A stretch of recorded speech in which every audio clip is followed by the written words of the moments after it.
the harbor, you have some idea, if I do this now, where am I likely to end up next year, the year after that, and so on. We chose, and we had presentations as commissioners under your guidance, individual presentations by Burton, and my understanding is that we were all quite enthusiastic about it. We said, this is a good idea. And part of the key part of that process, in addition to adding some transparency, is projection. Being able to look forward. Because in the past, we've sometimes said, hey, look, you know, we don't know what's going to happen over the course of this year, so we don't know what the balance is going to be, so it's hard to budget. There are tools for projecting. We signed on. We're paying those folks money. They seem to have done a pretty good job. When they presented, and I would like to be able to project it up, but I guess there's no way to do that, but I can tell you what I'm looking at here. Is this item on the agenda later too? It's going to come up twice, but what we do with the budget relates a lot to what's going on with some of these things. I've already related a concern, the self-insurance fund, I'm not satisfied with understanding, and an $8 million not understanding does not give me reassurance to vote for a budget.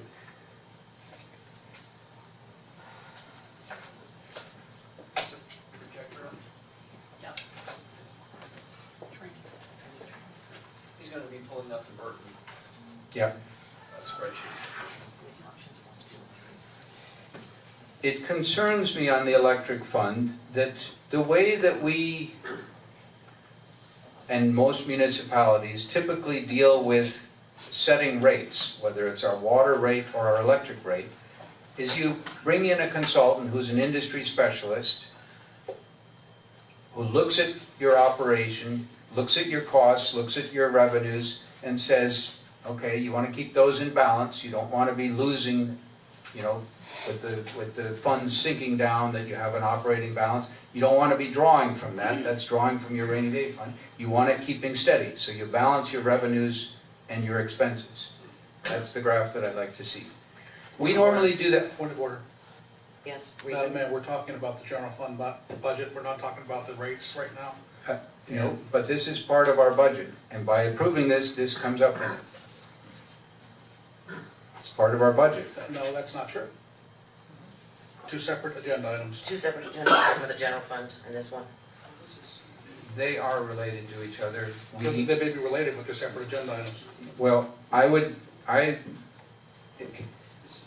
this is a big part of our finances in this city, and it needs to be something that we all understand what we're doing with it. I am concerned that we did not follow the procedure that we've followed other years and had Mark Beauchamp come and discuss, have him do his analysis, and show us what his analysis. Madam Mayor, I would like to not be interrupted, please. I've asked for a point of order. What? I'm asking for the What? chair to address my point of order. The point of order, first of all, city manager, would you clarify? We're on please? item 8B. Yes. That's the budget. So is that the question? Yes, that's the budget. Including- I would like to draw our attention to this graph. The Where- budget, yeah. This is part of the budget. We see, I'm drawing your attention to the blue graph operating fund. The black line on that fund is suggested target. I don't know whether that's 8 million or 10 million. There seems to have been some movement on that. But whatever it is, the target says it's prudent practice to keep a reserve. In Florida, that might be a 4 to 6 month reserve because of hurricanes. I believe we're operating, we've chosen to go with a riskier one of about 3 months. Currently, my understanding from Burton, who has done look at this stuff, not the same as Mark Beauchamp, but has looked at it, we are currently at 2.5 months reserve. That curve, those first 2 bars that you see there, are dropping down.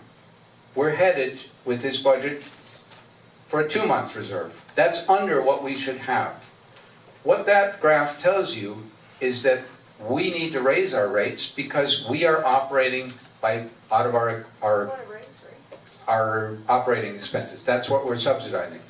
And it bothers me a whole lot that we've been doing that for a while, and that I cannot support a budget where we are simply drawing down our reserves because, and the only explanation, I've talked to all of the folks that I can talk to, and nobody has told me that it's a bad idea to raise the rates based on the numbers of the utility. So if we choose not to raise the rates, my only explanation is it does not have a technical explanation. It has a political explanation. And that bothers me a good deal. Point of order. Jack, would you like to clarify, please? We all had this presentation done before us, and, go ahead, Jack, I'll just let you talk. First I want to say that Beauchamp and Burton do work together. We hire Mark through Burton, so he's involved in this process. The question yesterday was, how much is in there for you? The $8 million plus is in there right now as a reserve, which is about 2.5 months. And that line does call for about $11 million in reserve, okay? Now, the reason we picked 3% or 3 months is based on rate approvals for, bonus rates if we're gonna finance in the future. And when we're talking to Burton this morning, that's what they told me, is you wanna keep your finance, when you go in for finance, keep it around 3 months or above. Okay, that's the magic number. And as you can see, if we raise the rates in 17, it's by 1%, it starts to climb up. By 18, we're at that line. By 19, we're at that line. By 20, we start to cross it. 21 and 22, we're over that line. Now, having said that, I also will tell you that these numbers aren't quite right, because I found over $500,000 in my budget this year that I gave back to finance, who dumped it into this fund. So that's also right now off by about $500,000 to our side.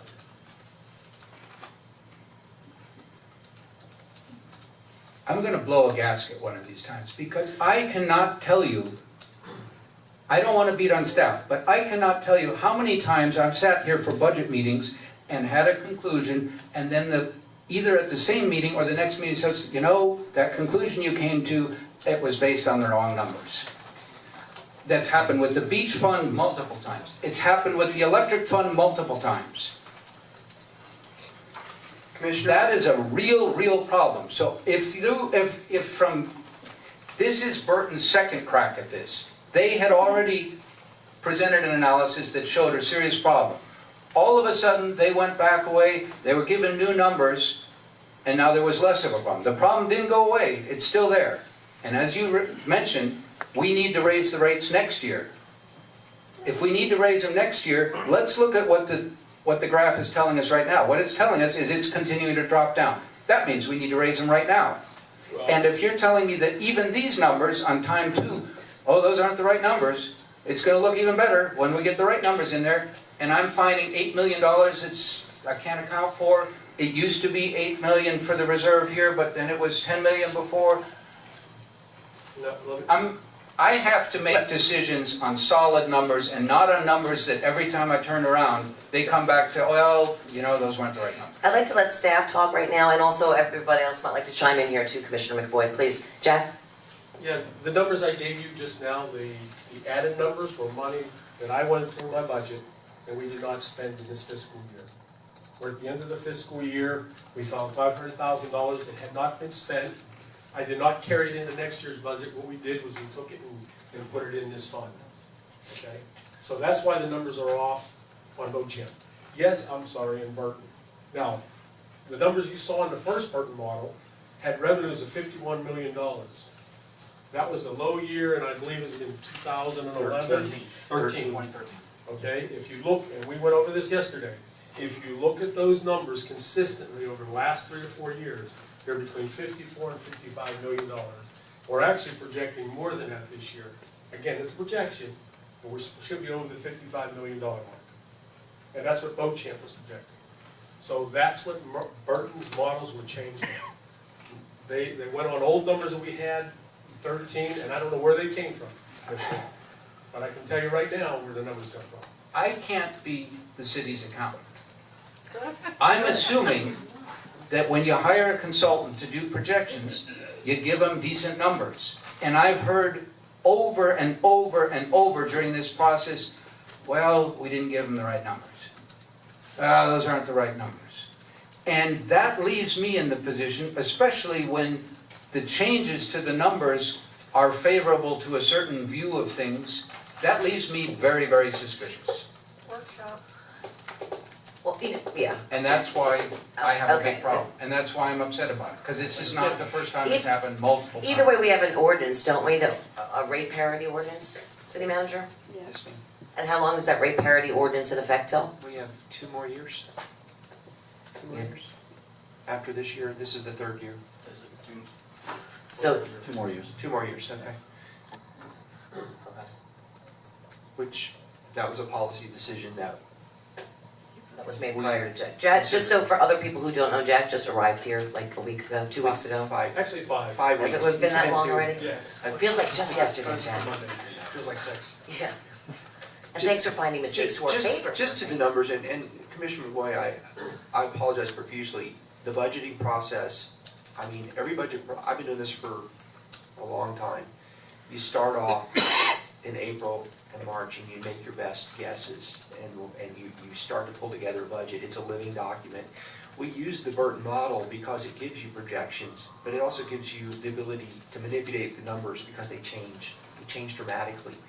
And when I first got here 2.5 years ago, heck, we were dropping millions of dollars out of the budget because it was so off. It's just happens. We're trying to shake those numbers down, unfortunately, because of staff change-ups. And it happened to be in the electric, and that's something that you've always been very sensitive to. And I appreciate you being very involved in looking at the electric utility. But going from the change-out that we had in April when the numbers were generated to falling to Walt and then coming to Jack, there was a change in the numbers. I mean, you can honest to goodness see that. It's not something that we're making up. And it changed in our favor. Not as much as we would probably like, but it did change, and I apologize for that, but I don't know what to do about it. It changed, it's reflected, it was in the Burton modeling, we said June 2nd. There's nothing behind the numbers that I want you to feel insecure that for some reason we don't know what we're doing. But ever since I've been here, we've been shaking millions of dollars out of the budget. It just happens, and as you get better at your processes and your staff and the things that you do, those numbers should get tighter. We have tightened them up considerably. I don't want you to not have confidence in the budget or in staff. This is a good group of people, they're very knowledgeable, and Jack's joined us. And Rahu, he knows so much, it makes my eyes bleed when he talks. They really know what they're doing. I don't want you to feel insecure about the numbers, and that's what I'm hearing, and that does bother me, and I apologize. Don't we go through this every budget cycle? Yes. Every budget cycle is the same Everyone exact I've thing. ever We been- start at the numbers, and then the numbers change because you're going through a budget, and you're changing, you're adapting. Constantly. We just look at what we did when we It's- were deciding what we wanted the last time. It's the budget It's process. difficult. Workshop. It's the budget. You know what, we've had a lot of talk about this, and we're gonna go on. Now, we had a motion that failed for lack of a second, correct? Was that where we stood, Pamela? That's correct. Okay. So does anyone want to reintroduce a different motion? We have to approve a budget, so Workshop. what by law, what is the deadline by law? What's the deadline by law? You have to adopt the budget tonight and a second time before September 30th. So if you adopt it tonight, then you have 15 days from the day you adopt it to have your second meeting. You have to advertise and have that second meeting within 2 to 5 days after the ad occurs. I mean, I think that, to be fair, we had several workshops, and I know there were several, we had consensus on the beach one when we were talking about it, whereas the vice mayor and I didn't agree to something, but 3 people did agree to it. We've all made compromises and gone through this. It's not a happy process, but we've gone through each and every one of these items, and we have to do a job, which is to present a budget that's balanced. So we can debate about it, we can grandstand, politic, do whatever about it. It's not gonna change a darn thing that we have to get this thing approved or we're in violation. So I think it's time for everybody to do what they need to do, vote no if they need to vote no, vote yes if they wanna vote yes, whatever you wanna do, but it's gotta happen. And if we don't vote through a budget that passes, we're gonna have to go back to the drawing board and go through every single one of the funds again and have those same conversations over and over again. Doesn't make any sense to me. It's gotta be done. So I'll entertain a motion. I already made a motion, can I make another motion? Yes. My motion died, I move to approve the budget. Do I have a second? Do I have items, Seconded. You're running the meeting there, We have a Vice. motion and a second, do we have any discussion? Well, I'm not going to throw my comments out there before I ask for a vote. You know, I'm awfully disappointed that this commission, this current commission and the previous commissions, last 3 or 4 years, has really tried to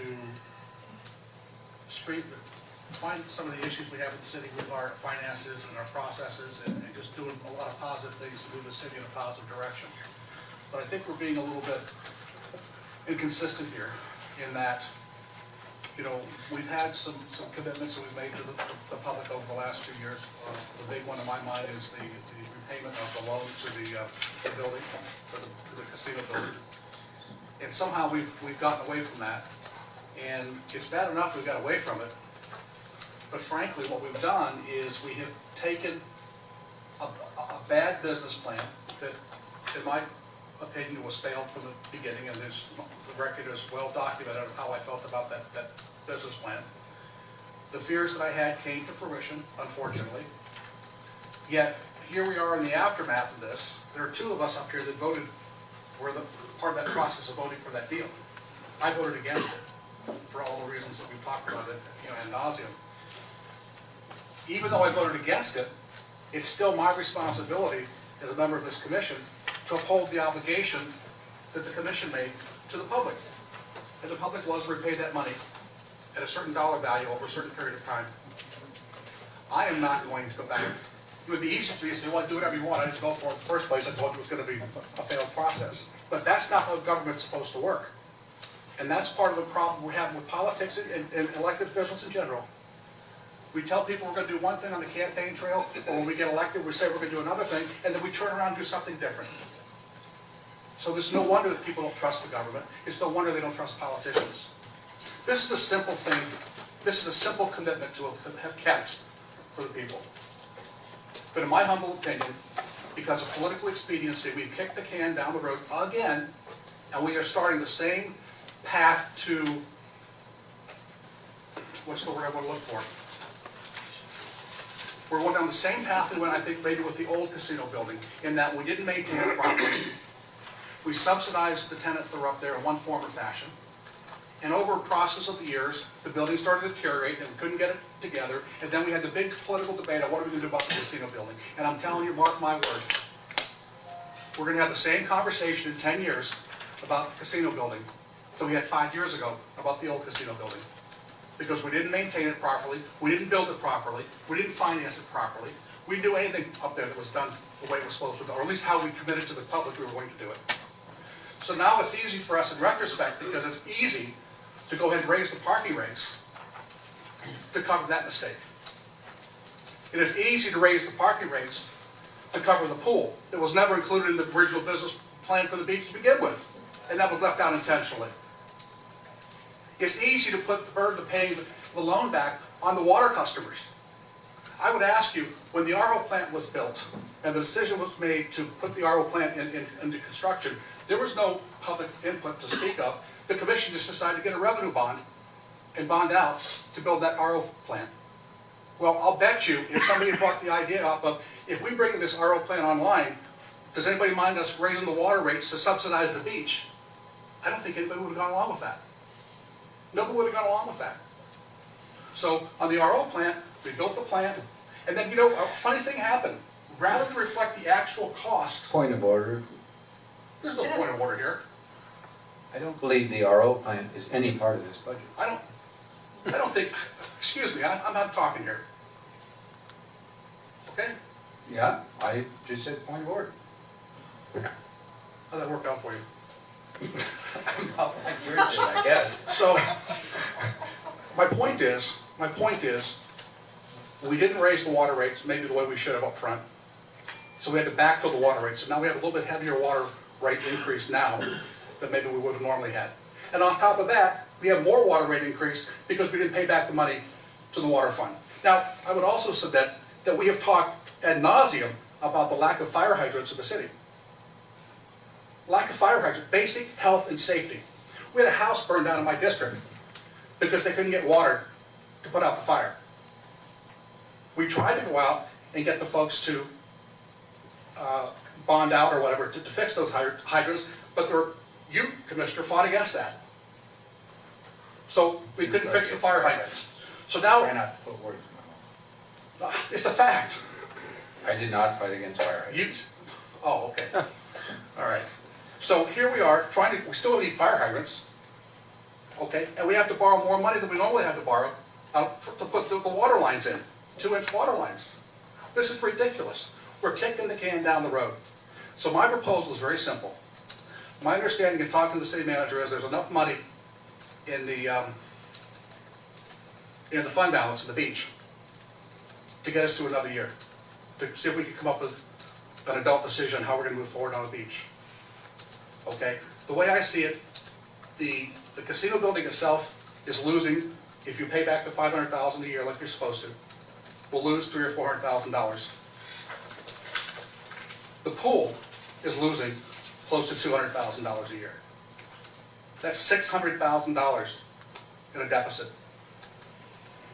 Now, if we forgave or extended the payments for the loan payment, I don't think it's the best thing to do because the money's already been spent.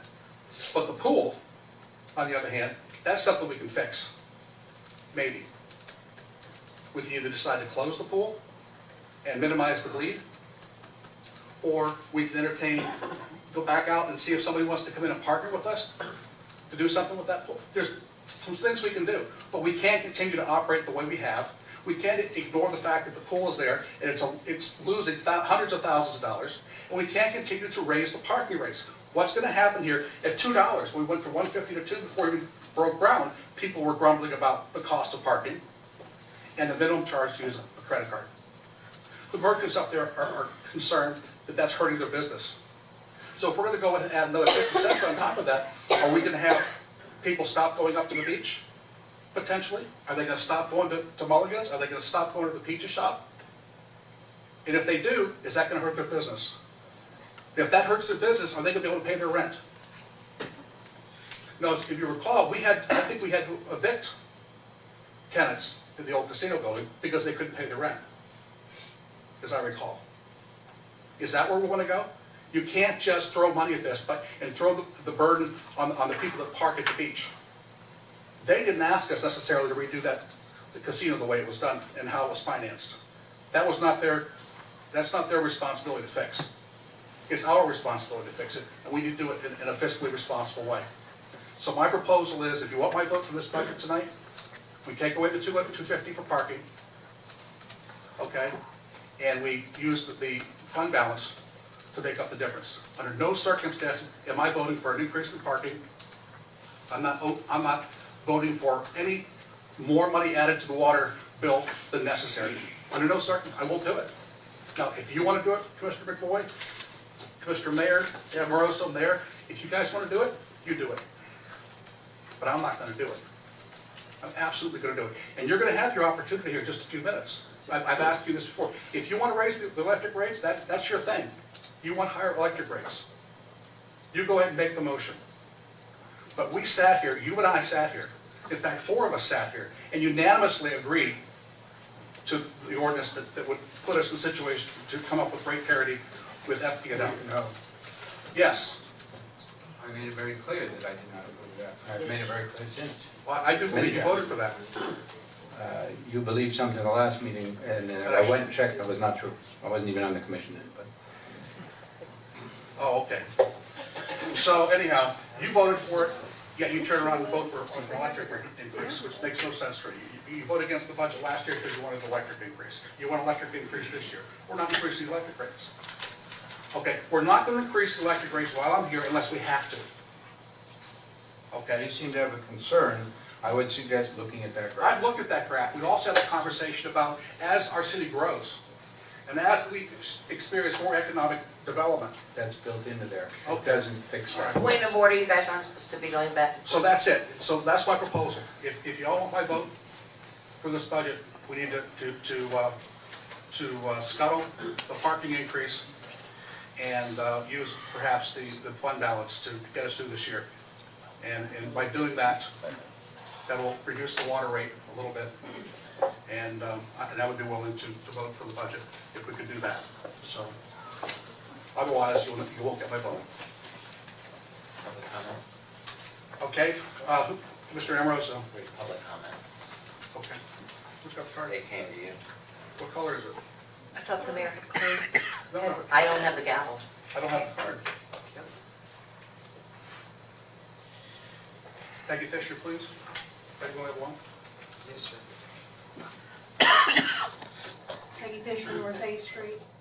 I don't know how many budget sessions have been held prior to this point in time. I think since April. And here we are 15 days before we have to have a budget. And we're having this discussion with raised tones and grandstanding and everything else. And besides the fact that this has gone on over the 30-minute limit, I'm amazed that how many times I heard from someone who dominated the first 25 minutes of talking, I want. There is no I up there. You are a commission. What one of you wants is not important. It's what you as a group decide. You can have your opinion, but you as an I don't determine what this city does. You as a group determine what this city does. And I'm tired of hearing, I want, I this. You know, this is absurd to be sitting here 15 days before the end of September, and whoever's been looking at budget material for other commissioners, for this or for that, and feeding lines, I don't know, I don't care, but I'm ashamed that we are at this point. I'm ashamed by some of the tones, and I'll say it, you all need to grow up and do your job. Any other comments, Commissioner McBoyd? I recollect, I think the point is well taken, that we collectively have to come to a decision. I understand that. I believe that we had a consensus raised. I believe you can find that consensus on our website of what to do at the beach. And we decided that we wanted to invest in maintenance of the building, contrary to what is being implied, that we would take care of the building. We all felt that that was important. We felt that having lifeguards at the beach was a pretty sensible idea, and increasing the hours based on the usage and the risks. And a number of other items that we all felt needed to be done, and we came up and we came to consensus of how we were going to do that. I'm hearing from Commissioner Maxwell that I will not vote for that consensus that we came up with. Those amounts of money are in the order of hundreds of thousands of dollars. And if the beach comes and goes